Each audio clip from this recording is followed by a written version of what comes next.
Assalamualaikum warahmatullahi wabarakatuh.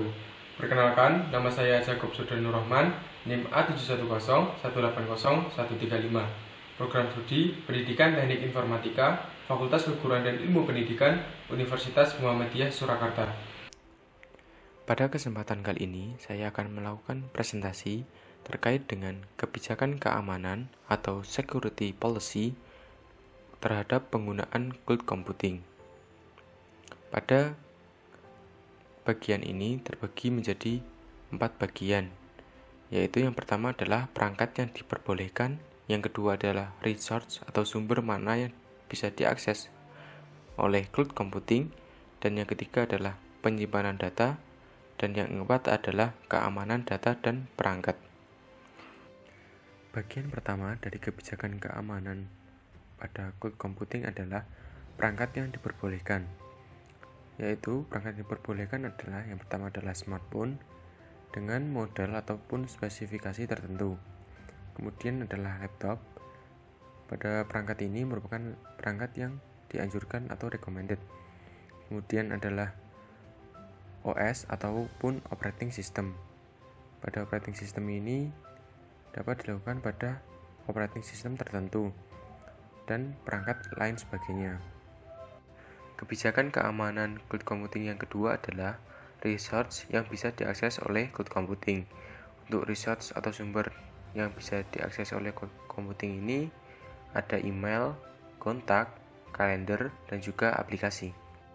Kebijakan yang ketiga adalah penyimpanan data, yaitu di hard disk yang terpisah dengan data pribadi.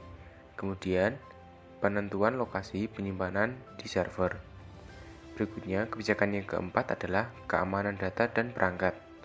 Untuk yang pertama adalah kebijakan password dan juga enkripsi. Kemudian, yang berikutnya adalah monitor data yang ditransfer. Selain dari kebijakan yang sudah dipaparkan sebelumnya, terdapat kebijakan-kebijakan lain, yaitu yang terbagi menjadi 2 kelompok. Yang pertama adalah, untuk bagian yang pertama, harus memilah jenis informasi yang dikirim ke server cloud computing. Informasi pada cloud server haruslah teridentifikasi dan terklarifikasi secara tepat. Berikutnya yang kedua adalah menggunakan sistem kerahasiaan yang aman untuk setiap data yang dirasa sangat penting. Kemudian yang ketiga adalah melaksanakan audit dari pihak ketiga secara teratur dan memantau penyedia layanan jasa cloud computing. Kemudian untuk yang keempat adalah menyediakan backup data dan mekanisme penyediaan data cadangan. Kemudian, kebijakan terakhir dari bagian yang pertama adalah mengelola setiap perubahan yang terjadi dalam lingkungan cloud untuk meminimalkan terjadinya gangguan dan perubahan yang tidak terotorisasi. Kemudian, kebijakan pada bagian yang kedua adalah yang pertama, melakukan kendali level jaringan untuk mengamankan jaringan sistem. Yang kedua adalah melakukan peningkatan terhadap keamanan jaringan sistem. Yang ketiga adalah melakukan kendali keamanan antara perangkat bergerak dan layanan cloud. Kemudian yang terakhir adalah meningkatkan level keamanan jaringan wireless system.